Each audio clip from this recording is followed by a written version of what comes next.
The investments in mental health is not just in that area. If we do that well, it's an investment in the society, it's an investment in our economy, and it's also an investment for all those affected.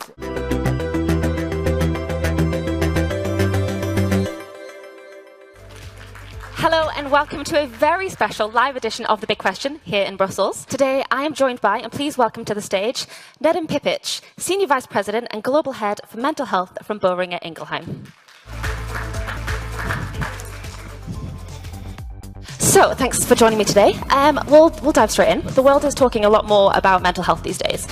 But how big is the actual problem? Wow, where to start? 1 in 8 people at the moment are suffering from a mental health condition. Sadly, 1 of 2 people in this room are gonna be affected by a mental illness in the course of their lifetime, statistically.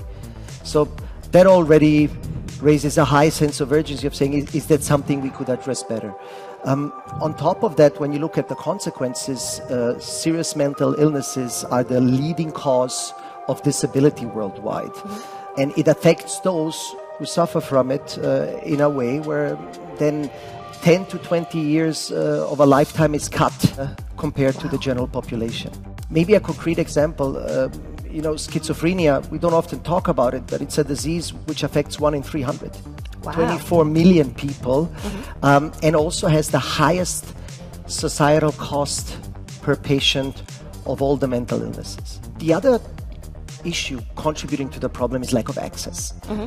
Already before COVID, many who would have liked to seek mental health care had issues getting effective care, getting solid treatments, and that gap has only increased post-COVID. And actually 70% of those in Europe who seek it lack access to mental health care. So now imagine if we had that same issue with cancer care, probably we would already have a national public health emergency.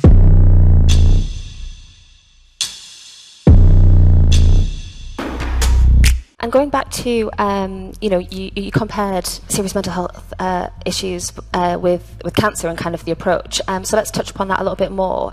Thinking about physical illness versus mental illness, can you maybe compare that difference in the level of research and funding and access to support? Both the state healthcare system area, just as much in the industry area of research and development, there's a clear underinvestments and underrepresentation of mental health. Healthcare sometimes seems like the ugly brother, but mental health care within healthcare is maybe then the ugly child that nobody wants to address or talk about, which is shocking.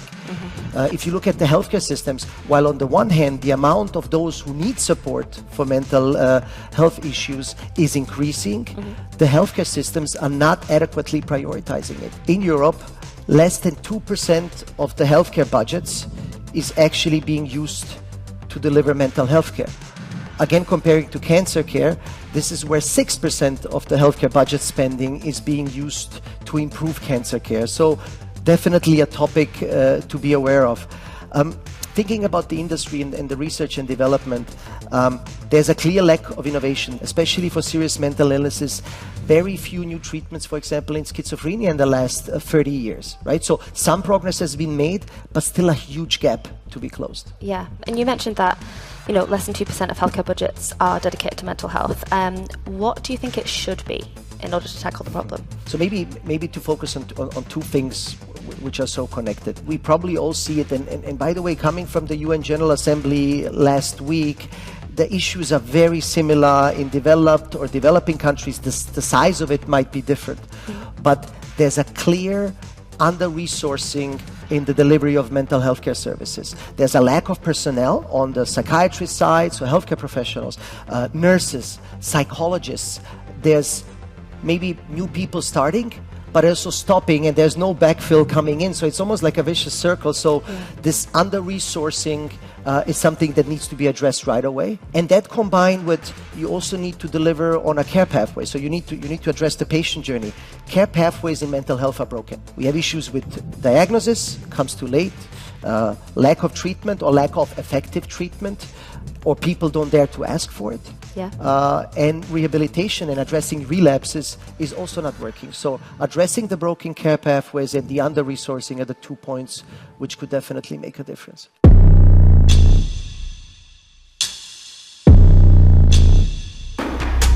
I'm sure everyone in this audience would agree that, we all deserve a happy and healthy life, but maybe that's not always necessarily how the world works. And so, is there a business case? I guess the big question here is, can we afford not to solve the mental health crisis? For me, it's a rhetoric question. No, we cannot. We cannot afford it. We cannot stand still. I hope everybody agrees this is good mental health is truly essential to a well-functioning society. So some action needs to be taken now, maybe to look at it from a global perspective. Mental health illnesses and the conditions that are challenging so many around the world have an economy burden globally of around $2.5 trillion. That is going to almost triple by 2030 to $6 trillion. And I know it sounds like a big number, but to put it into perspective, 6 trillion, that's larger than the size of Germany's GDP. That's 1/3 of China's economy. So sometimes, and this is why I get goosebumps when I talk about it, because why are we not addressing that? Right? And maybe as a takeaway, the investments in mental health is not just in that area. If we do that well, it's an investment in the society, it's an investment in our economy, and it's also an investment for all those affected and their loved ones, the caregivers, so all the individuals could benefit from that. Yeah. And why do you think currently mental health is so underfunded? So maybe on the why, maybe let me connect it to the actions to be taken. Right, so there's three areas: policy making, as we already mentioned, the needed investments to drive the change, and the third one, definitely still a lot of education that needs to be done. So maybe that also explains the why. It's the lack of those. Let's start with the first one on the policy making, policy shaping side.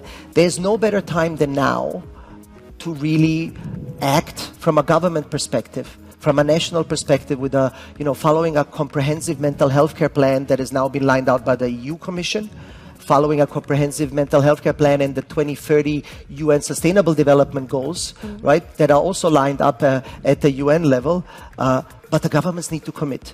It's always nice to have a piece of paper, but what are you going to do it nationally? I do have to say, it's important to have it at a UN level, but it will be worth nothing if nationally it is not being addressed properly.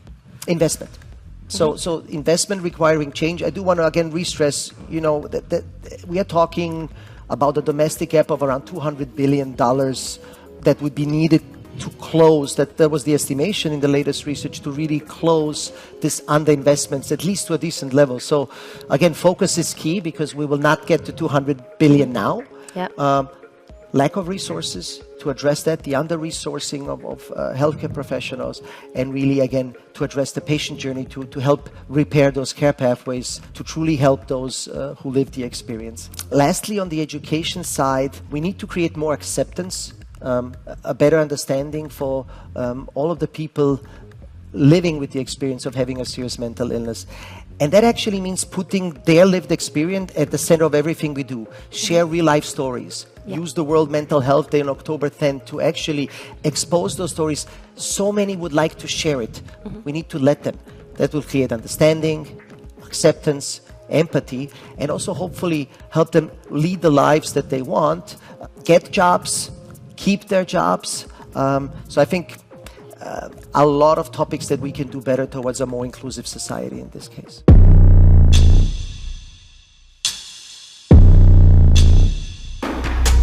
And just on that point of keeping jobs, there was a Eurobarometer survey last year, and 53% of respondents said that financial security is a contributing factor to good mental health. There is statistics that suggest that following diagnosis of schizophrenia, for example, rates of employment and education dropped to 12%, which is a shocking statistic. So, what needs to be done to keep people happy, healthy, and employed?